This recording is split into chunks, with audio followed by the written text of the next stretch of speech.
2015 ప్రారంభం నాటికి 1401 జైళ్లున్నాయి. 3,66,781 మంది ఖైదీలున్నారు. అందులో 68% 2,54,000 మంది అండర్ ట్రయల్ ఖైదీలుగా శిక్ష అనుభవిస్తున్నారు. అంటే కోర్టులో ఇంకా తీర్పు రాకుండానే శిక్ష అనుభవిస్తున్న ఖైదీలు వీళ్ళు. కోర్టు వీళ్ళని దోషులని తీర్పు చెప్పచ్చు, నిర్దోషులని తీర్పు చెప్పచ్చు. 3 ఏళ్లైంది సారు నా కొడుకుని జైల్లో పెట్టి.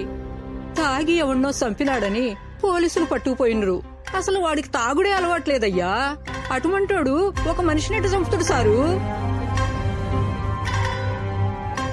मेरा बेटा को दुबई में अच्छा नौकरी मिला साहब. वो 10 दिन में जाने वाला था. पुलिस वालों ने गलती केस में अरेस्ट किया. अभी वो जेल में है साहब. उसका पूरा जिंदगी खराब हो गया साहब. बर्बाद हो गए साहब, बर्बाद हो गए. చిన్న గొడవ జరిగి మా బాబాయ్ సూసైడ్ చేసుకుంటే దానికి కారణం మా అమ్మ నాన్నేనని వాళ్ళిద్దరిని జైల్లో పెట్టారు సార్. నాకు తమ్ముడు చెల్లి ఉన్నారు సార్. వాళ్ళకి తిండి పెట్టాలి, చదివించుకోవాలి కదా సార్. అందుకే తప్పని పరిస్థితుల్లో 15 ఏళ్ళకి కోలగలిగా మారాను సార్. ఇలా జైల్లో ఉన్న ప్రతి ఒక్కరికి ఒక కథ ఉంది సార్. దాని వెనకాల ఆ కుటుంబాలు పడే బాధ కూడా ఉంది. 2014 సెప్టెంబర్లో సుప్రీంకోర్టు ఒక ఆర్డర్ పాస్ చేసింది సార్. దాని ప్రకారం ఏ నేరానికైనా చట్ట ప్రకారం పడే శిక్షలో సగం రోజులు అండర్ ట్రయల్ ఖైదీలుగా ఉన్న వాళ్ళందరినీ విడుదల చేయాలి. కానీ ఈ రోజు దాకా ఎంతమంది అండర్ ట్రయల్ ఖైదీలని విడుదల చేసింది ఏ ఒక్క రాష్ట్రం కూడా లెక్కలు పంపలేదు సార్. మన దేశం ఆర్థిక వ్యవస్థకి ఇచ్చే ఇంపార్టెన్స్ లో 10% సామాజిక వ్యవస్థకి ఇచ్చుంటే ఇన్ని తప్పులు జరిగుండేవి కాదు సార్. 5 ఏళ్లకోసారి ఎలక్షన్స్ వస్తాయి. అన్నీ ఉచితంగా ఇస్తామంటారు. కానీ న్యాయం మాత్రం ఎందుకు సార్ కొనుక్కోవాల్సి వస్తుంది? Yeah I understand. Thanks for bringing it to the government's notice. I will thoroughly discuss this with our law department. Thank you sir. Sir, ఇందులో 29 రాష్ట్రాలకు సంబంధించి అండర్ ట్రయల్ ఖైదీల లిస్టు, వాళ్ల కేసుల వివరాలు మొత్తం ఉన్నాయి సార్. అందులో అర్హులైన వారికి, ప్రజలకు సెక్షన్ 211 మీద అవగాహన కల్పించండి సార్. हर कोई अगर आपकी तरह रेस्पॉन्सिबिलिटी दिखाए, हमारी देश बहुत जल्दी सोशल ग्रोथ देख पाएगी. సిటిజన్ రెస్పాన్సిబుల్ గా ఉంటే 10% గ్రోతే సార్. అదే పొలిటీషియన్ రెస్పాన్సిబుల్ గా ఉంటే 90% గ్రోత్. ఎందుకంటే చట్టాల్ని చేసేది వాళ్లే, ఆ చట్టాల్ని ఇంప్లిమెంట్ చేసేది వాళ్లే కాబట్టి. I understand. Thank you, Mr. Rajgopal ji. Next parliament session లో ఈ విషయం మీద డిస్కషన్ జరిగేలా చూస్తాను. Thank you very much sir. ठीक है राजगोपाल जी.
ఏంట్రా చూస్తున్నావు? లోపల పద.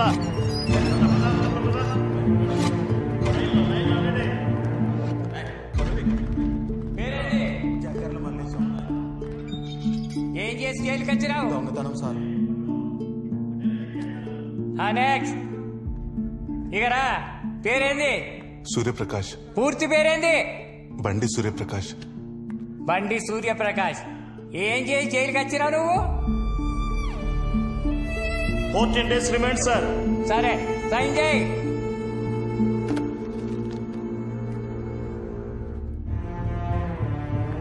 నెక్స్ట్ ఎవరు? ఇక్కడ నుంచో. పేరేంది? షర్ట్ అయిపో. వెనక్కి తిరగవు, తిరిగి వెనక్కి తిరగవు. ఏ పాయింట్ కూడా ఇప్పు. ప్యాంట్ ఇప్పమంటే నిలబడి వస్తావేంట్రా? ప్యాంట్ ఇప్పో.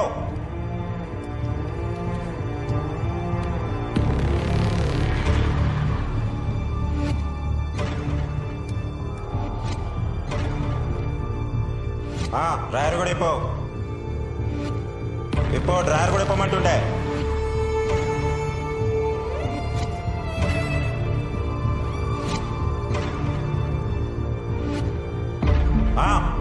రెండు చేతులు పైకెత్తి కింద కూర్చో.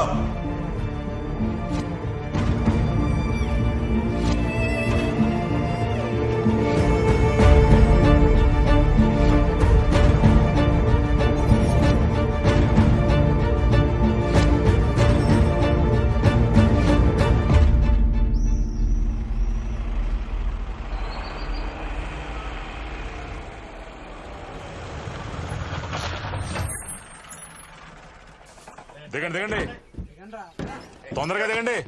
దిగు జగవయ్య.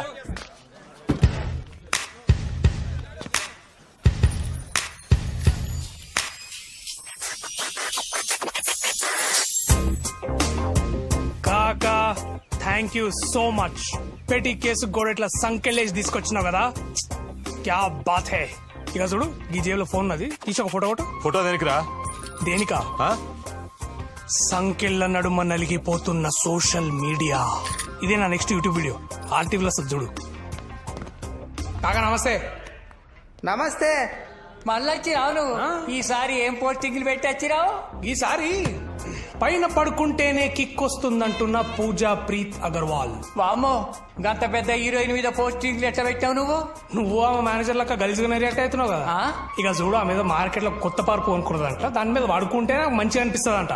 అలా మా ట్విట్టర్ లో పెట్టింది, నేను యూట్యూబ్ లో పెట్టినా. దానికి అందరు గత్తరొచ్చి గాయగాయ నన్ను 7 రోజులు ఇంటికి పంపించారు. నీతో గమ్మత్తుకున్నారు. ఇన్నిసార్లు చూసినా ఏం తేడా వస్తుందో నాకు అర్థం కాదన్నా. ఓకేనా? ఓకే, వెళ్ళు. ఏంది కొత్తగా జాయిన్ అయినావా?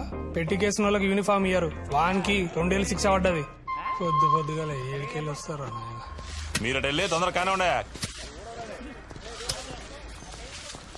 తెలుగులో అసలు ఏ యూట్యూబ్ ఛానల్ లేదని సబ్స్క్రైబర్స్ నా ఛానల్ కూడా తెలుసా? సో అందుకని అర్జెంట్ గా నువ్వు RTV యూట్యూబ్ ఛానల్ సబ్స్క్రైబ్ చేయి. సబ్స్క్రైబ్ చేసినే కాదు, పైన ఒక బెల్ ఐకాన్ ఉంటుంది, అది కొట్టు. అప్పుడు నీకు ఫ్రెష్ అప్డేట్స్ వస్తాయి. అర్థమవుతుందా? RTV news channel.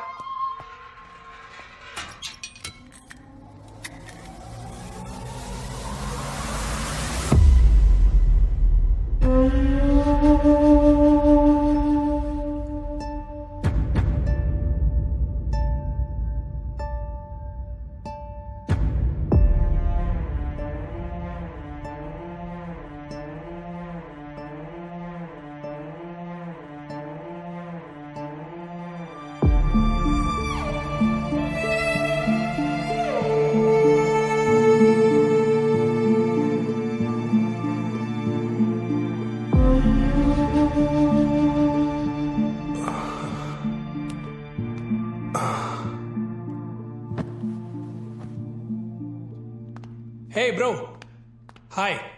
Radha Prakash, RTV Telugu YouTube channel MD with 1.34 million subscribers. Bro, hey bro, meditation సెంటర్లో డీజే పెట్టినట్టున్నది. భయ్యా మాట్లాడు, నేను మాట్లాడకుండా ఉండలేను. Oh my Pooja Preet Agarwal 7 days అట్లా గడవాలనా ఏందో.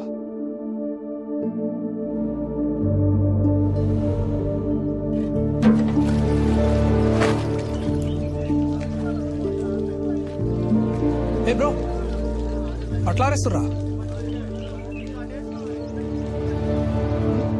భయ్యా? భయ్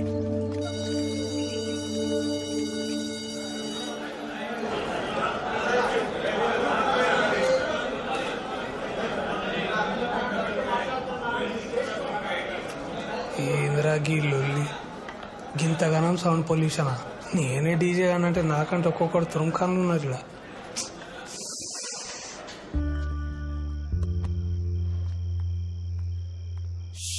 బాబా 5 ఏళ్ల సంది వస్తున్నా భయ్యా. గీ కిచెన్ మాత్రం ఫిష్ మార్కెట్ లా తయారైంది భయ్యా.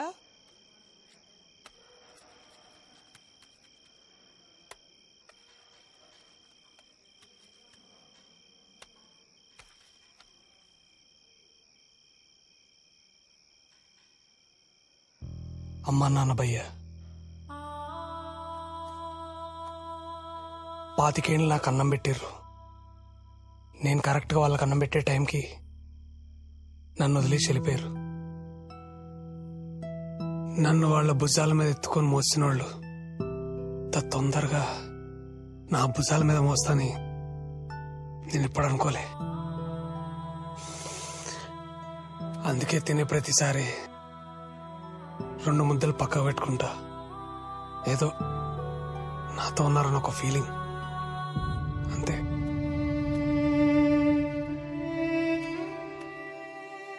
కానీ ఈ దునియాలో నిష్కల్మషంగా ఒక ప్రేమ ఉందంటే అది అమ్మ నాన్నదే భయ్యా. రాసిస్తున్నాను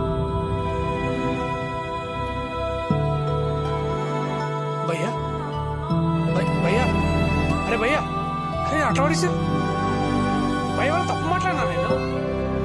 భయ్యా భయ్య ఒకసారి మాట్లాడు నాతోటి.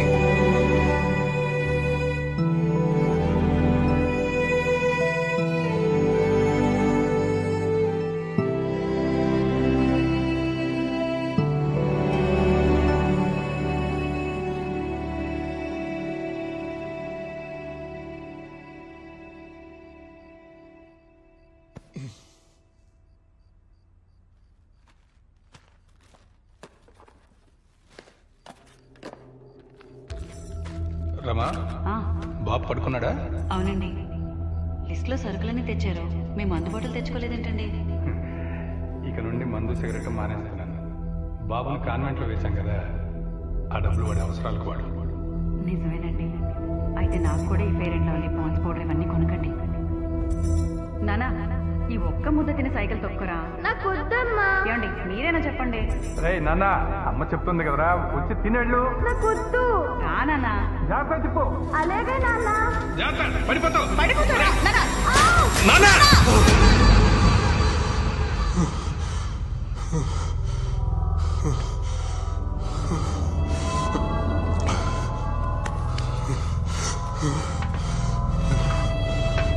భయ్య ఏమైంది?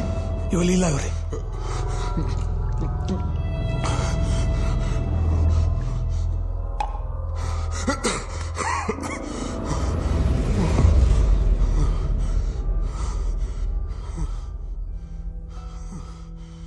ఎందుకు భయ్య గొంతు గోడల్ని కట్టేస్తావు? ఏడైనా మంట మండితే వాటిని ఆర్పనికి దేవుడు మనకి నీళ్ళు ఇచ్చిండు. అదే మంట మన గుండెల్లో మండితే వాటిని ఆర్పనికి కన్నీళ్ళు ఇచ్చిండు. 5 ఏళ్ల సంధి కంటికాడికి వచ్చి కన్నీళ్ళు ఆపుతున్నావంటే ఏదో జరిగింది భయ్యా.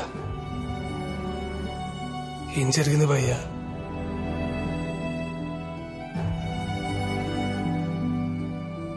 అమ్మా నాన్న ఏమన్నా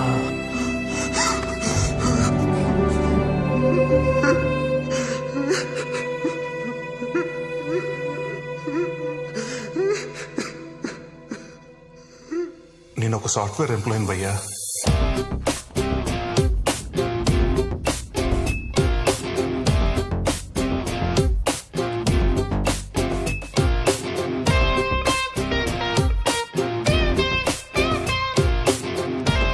బావా, వైన్ షాప్కి వెళ్దామా? ఏంటి ఫస్ట్ సాలరీ తోటి నాకు మందు పట్టిస్తున్నావా? నీకోసం కాదు, నాన్న కోసం. ఓ నాన్న కోసమా? పద.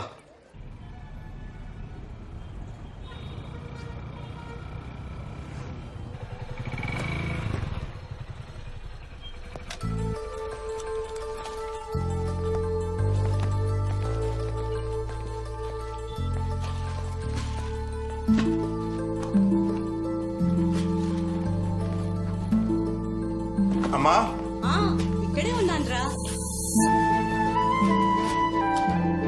అమ్మా ఇదిగో నా ఫస్ట్ శాలరీ. అవును, నానేడి? స్నానం చేస్తున్నారా? అమ్మా అమ్మా, అర్జెంట్ కు ఆమ్లెట్ ఏవా?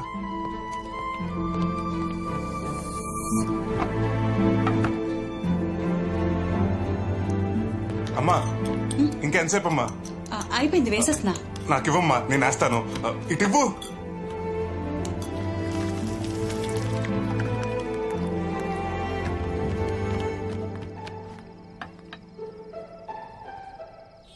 ఏంటి నాన్న ఇది? మీకోసమే నాన్న. నేను ఎప్పుడో మానేశాను కదరా. చిన్నప్పుడు నా కోసం మానేశారు కదా నాన్న, అందుకే నేనే తీసుకొచ్చా. ఏంటి నాన్న అలా చూస్తున్నారు? రండి కూర్చోండి. రే తీసుకోండి నాన్న, తాగండి. ఏంటి వీడిదంతా?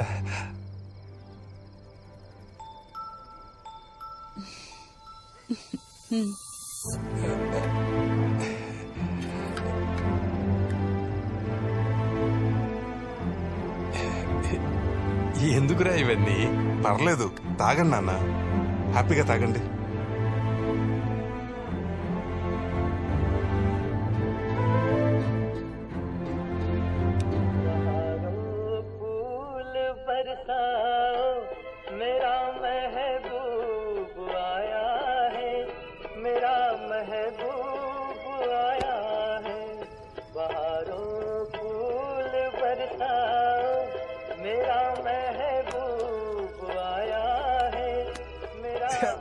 మానేశాను కదరా.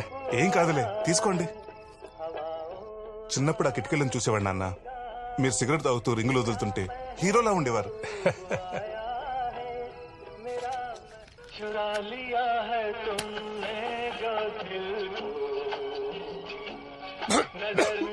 నాన్న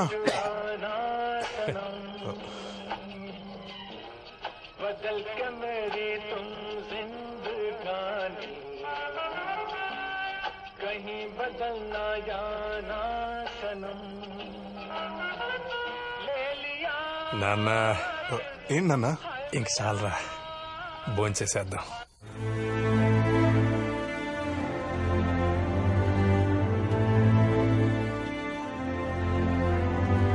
తినండి నాన్న. అమ్మా నువ్వు కూడా.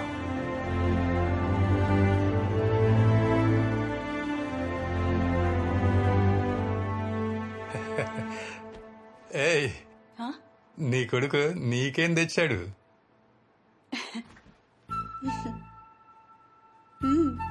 ఏయ్, ఫెయిర్ అండ్ లవ్లీ. వాడి చదువు కోసం మనం వదులుకున్న చిన్న చిన్న ఆనందాలు భలే గుర్తు పెట్టుకున్నాడే వాడు.